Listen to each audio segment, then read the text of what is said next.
Hello friends, myself Jantagor. Today we learn standard 9th English medium subject science. So last time we have to discuss last topics of chapter number 4, isotop and isobar. We have to complete definition of this isobar and isotopes and also learn example of isobar.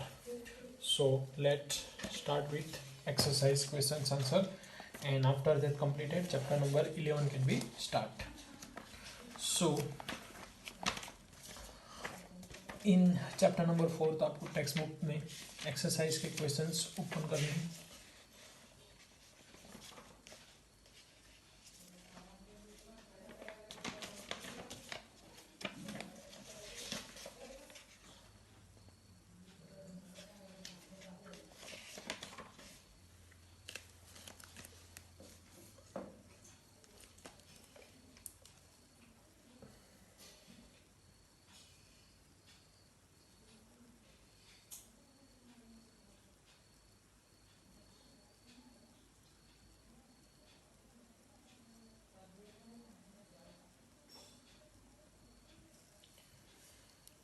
In chapter number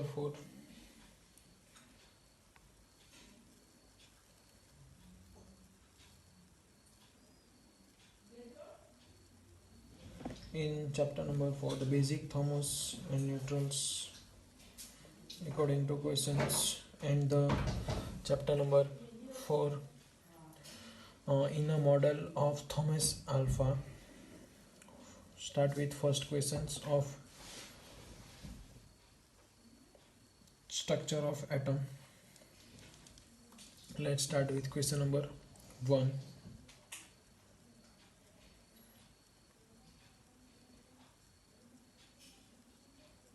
Compare the properties of electron, proton and neutron. So first questions में आपको electron, proton and neutron तीनों की properties के बारे में discuss करनी है. Positive charge, negative charge and neutral. Nucleus में प्रोटॉन और न्यूट्रॉन मिलेंगे. इलेक्ट्रॉन जो है वो आपको ऑर्बिट में मिलेंगे. उसके बाद जे थॉमसन के मॉडल में क्या लिमिटेशन थी, तो स्ट्रक्चर को डिफाइन नहीं कर सकता था थॉमस का जो मॉडल था वो. प्लस थॉमस के मॉडल में ये था कि जो ब्लैक, सपोज ये वाटरमेलन है, तो वाटरमेलन में जो ब्लैक सीड होते हैं वो ब्लैक सीड्स को उसने प्रोटॉन कहा और बाकी का जो रेड पोर्शन होता है उसको इलेक्ट्रॉन कहा, और दोनों अपोजिट चार्ज है और इक्वल है, इसलिए बैलेंस हो जाएगा ये ऐसा. बाद में साइंटिस्ट में जो प्रपोज दिया था उसने वो सेटिस्फाई नहीं हुआ थे, उसकी लिमिटेशन है. उसके बाद क्वेश्चन नंबर 3 में limitation of Rutherford models of atom. Rutherford के जो मॉडल है उसमें आपको क्या लिमिटेशन थी वो आपको राइट डाउन करनी है. जैसे कि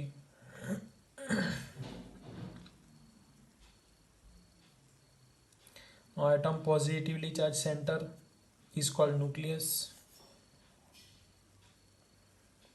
तो ड्रॉबैक्स ऑफ टेक्स्ट बुक में पॉइंट है, drawbacks of Rutherford model of atom. So orbitally, तो उसमें रीजन क्या आएगा, तो orbital revolution of electron is not accepted to be stable. कि जो इलेक्ट्रॉन का ऑर्बिटली मूवमेंट है वो रिवॉल्यूशन है न्यूक्लियस के अराउंड, वो कभी भी आप स्टेबल एज्यूम नहीं कर सकते. And any particle in a circular orbit will undergo acceleration. During acceleration, charged particle will be radiate energy. Thus, the revolution of electron will lose energy and finally fall in a nucleus. If this were so, the atoms will be highly unstable. Hence, matter would not exist in form. We know that atoms are quite stable. But यहाँ पे electron movement करेंगे, electron lose करेंगे, उसके बाद nucleus की ओर उसकी direction होगी. तो ऐसे में जो मैटर का जो न्यूक्लियस है वो अनस्टेबल, हाईली अनस्टेबल हो जाएगा. But generally we know that matter is a quite stable. So इसलिए drawbacks of this Rutherford model. Next third question, describe Bohr atomic model. तो ये क्वेश्चन एग्जाम के लिए भी आपको इम्पोर्टेंट है. बोर्स मॉडल में जो हमने देखा है, फर्स्ट ऑफ ऑल आपको बोर्स मॉडल किसके लिए प्रपोज किया था, तो उसके first The objection rise against Rutherford models of atom. Nearballs put forward following postulate. दो postulate दिए उन्होंने, वो दो postulate लिखने हैं. उसके बाद ऐसी आपको फिगर दी गई है, तो ये फिगर पूरी ड्रॉ करनी है. उसके बाद के, एल, एम एंड एन, तो ये तीनों फॉर्मेट में, first orbit, second orbit, third orbit, fourth orbit. उसके बाद जनरल इक्वेशन है 2n², कौन सी ऑर्बिट में कितने इलेक्ट्रॉन है वो फाइंड करने के इलेक्ट्रॉन है, तो वो आपको लिखने हैं. उसके बाद के सेल, उसके बाद मैक्सिमम नंबर ऑफ इलेक्ट्रॉन, यानी कि टोटल जो 1 2 3 पॉइंट है, ये पॉइंट्स आपके मॉडल्स में आने चाहिए.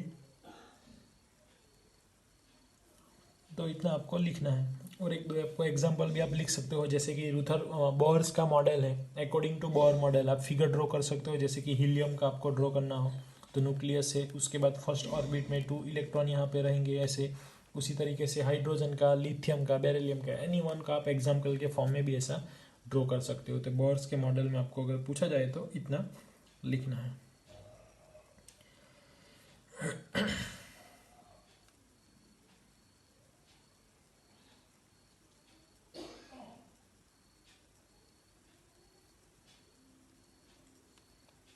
उसके बाद जो जनरल इक्वेशन है वो एटॉमिक नंबर के है, एटॉमिक मास के है, आइसोटॉप, आइसोबार, जो हमने ऑलरेडी हमने जब कंटिन्यू था तब उसको कवर कर लिया था. उसके बाद क्वेश्चन नंबर 10 आप एक्सरसाइज में देखोगे तो क्वेश्चन नंबर 10 में ब्रोमीन्स का जो आपको एवरेज एटॉमिक मास फाइंड करना है, तो हमने क्लोरीन का एवरेज एटॉमिक मास फाइंड किया था ऑन पेज नंबर 53.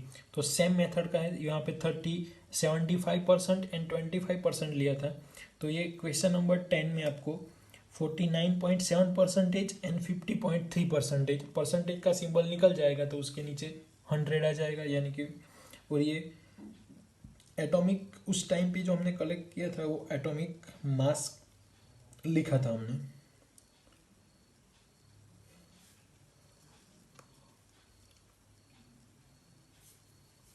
तो ये क्वेश्चंस में आपको एटॉमिक मास ऐसा लिखा है.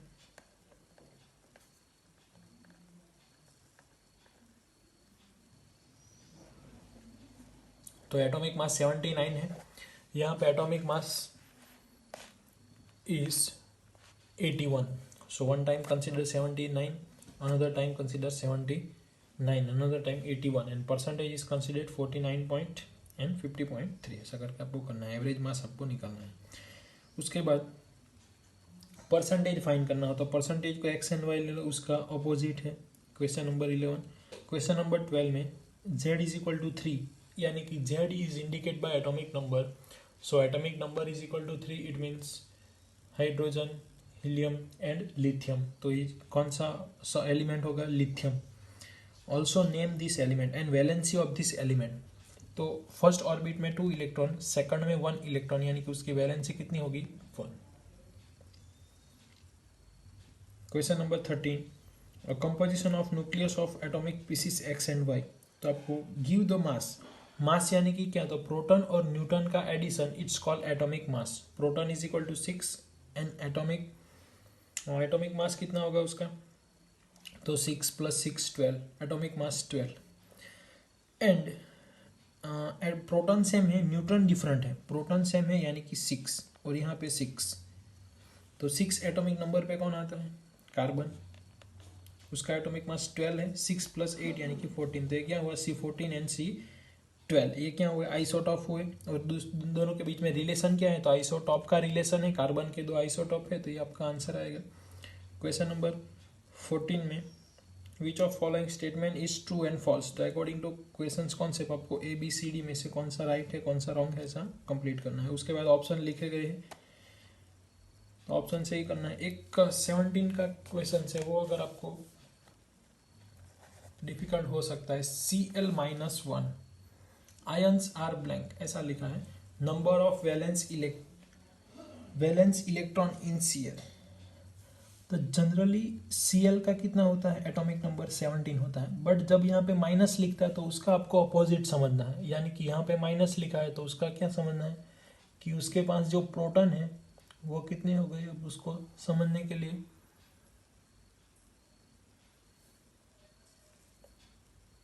माइनस साइन की है तो आपको एडिशन करना है, यानी कि कितना माइनस है, -1, तो एक +1 कर देना है। तो Cl माइनस के पास अब कितने होंगे, 18 होंगे। तो 2, 8 और 8 हो गए।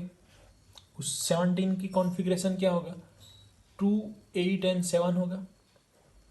यहाँ पे 2, 8, 8 हो गए, यहाँ पे 2, 8, 7 होगा। Cl के लिए -1 लिखा है, यानी कि +1 कर दो उसका ऑपोजिट। जैसे कि यहाँ पे +2 लिखा होगा तो उसके एटॉमिक नंबर में से माइनस को निकाल देना है। तो Cl -1 यानी कि ये एक इलेक्ट्रॉन उसने एक्सेप्ट किया, ऐसा इंडिकेट करता है। तो इसलिए यहाँ पे एक एक्सेप्ट किया है उसने, गेन किया है, तो इसलिए यहाँ पे एक इलेक्ट्रॉन बढ़ जाएगा। तो इसलिए यहाँ पे लिखा हमने 8, 2, 8, 8। तो उसके वैलेंस शेल में इलेक्ट्रॉन कितने रहेंगे, 8। अगर Cl -1 की जगह पे आपको पूछा होगा Cl, तो उसके वैलेंस शेल में कितने रहेंगे, 7।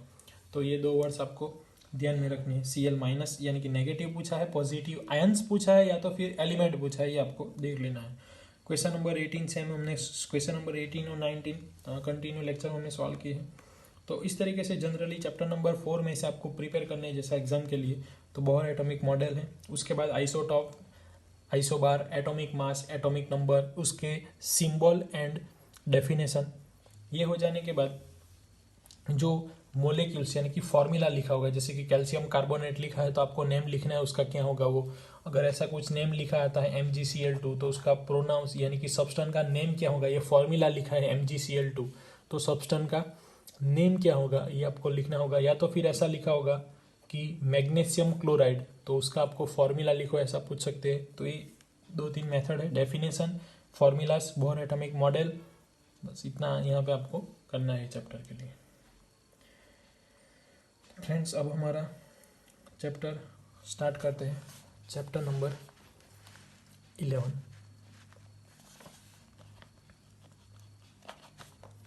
Chapter name is work and energy.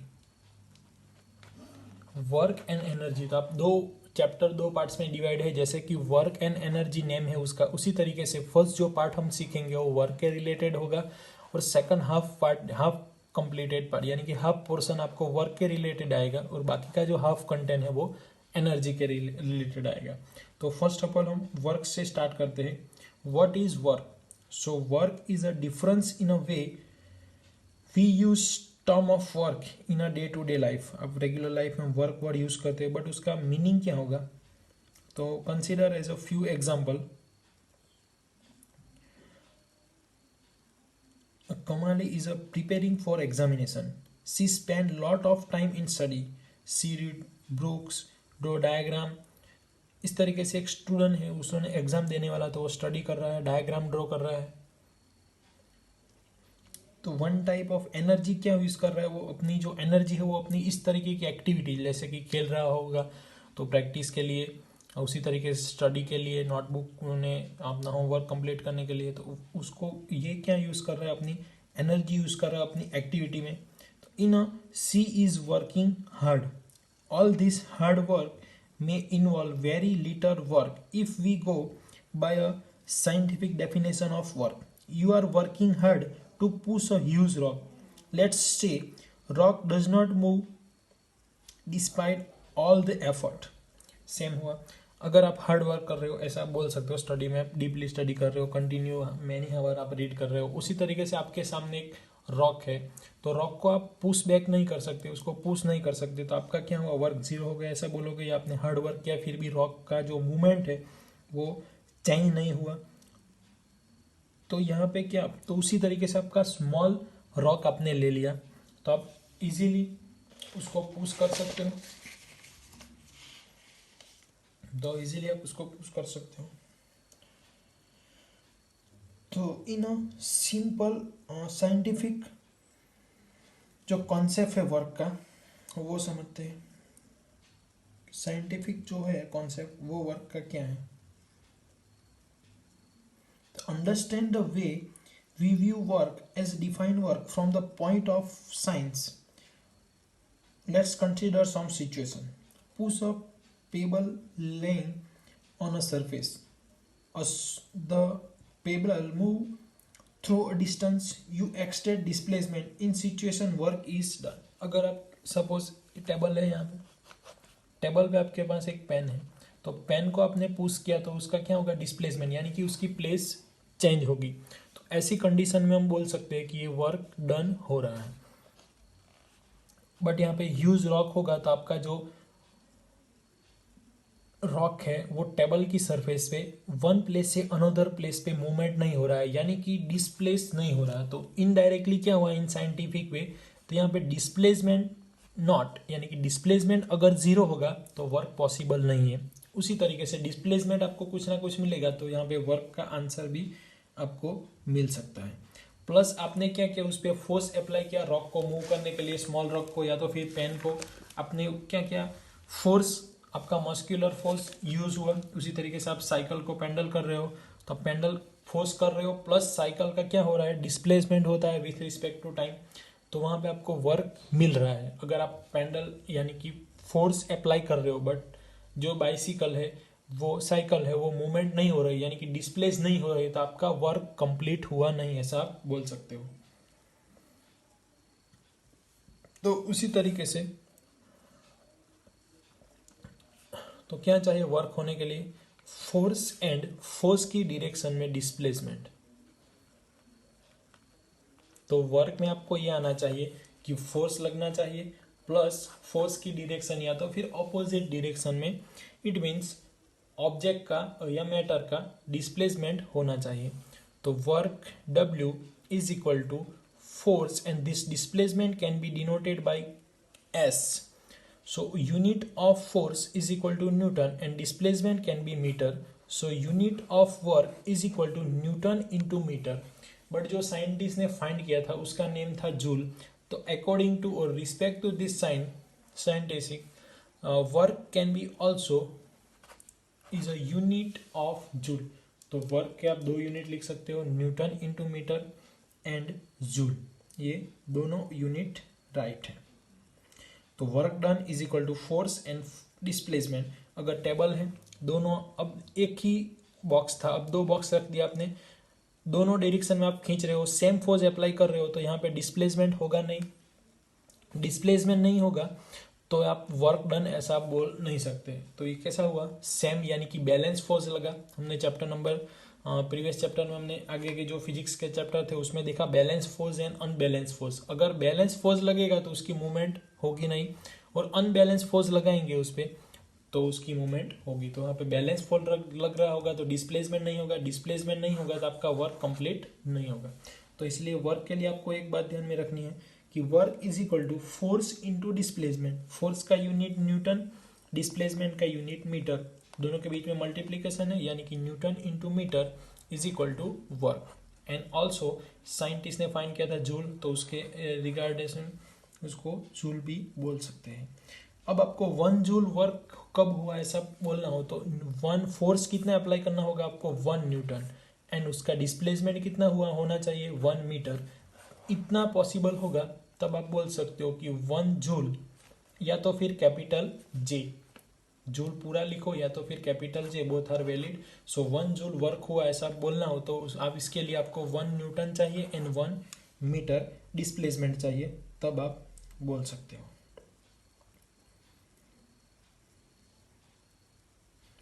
तो इसके अकॉर्डिंग टू क्वेश्चन है, अगर डिस्प्लेसमेंट आपकी डायरेक्शन में यानी कि फोर्स की डायरेक्शन में होगा तो आप पॉजिटिव लेंगे, फोर्स की अपोजिट डायरेक्शन में होगा तो डिस्प्लेसमेंट की साइन नेगेटिव आपको लेनी है। तो यहाँ पे दो साइन आएगी।